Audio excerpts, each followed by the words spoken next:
Rapunzel, le titre original de Réponse, est un conte écrit par les frères Grimm en 1812. Le projet de son adaptation, qui prend forme au début des années 2000, semble avoir été initié par plusieurs membres de l'équipe créative. Un nom émerge toutefois, celui de Glen Keane. Un autre sera déterminant, c'est celui de John Lasseter qui en 2006 prend la tête du département animation.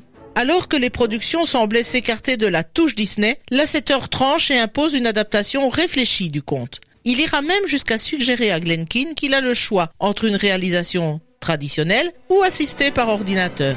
Et Keane choisira l'option 3D pour le réalisme qu'il apporte. C'est vrai qu'avec cette équipe, Glen Keane et John Lasseter, ils formeront donc le duo gagnant du film. En réalité, Glen Keane sera éloigné du projet à cause de soucis de santé. Il sera alors contraint de céder sa place à deux jeunes réalisateurs, Nathan Greno et Byron Howard. Il surveillera toutefois l'approche moderne et dynamique de la production en restant le producteur exécutif du film et directeur de son animation. John Lasseter, lui, sera le moteur du développement des personnages, veillant ainsi à apporter une profondeur émotionnelle à l'histoire.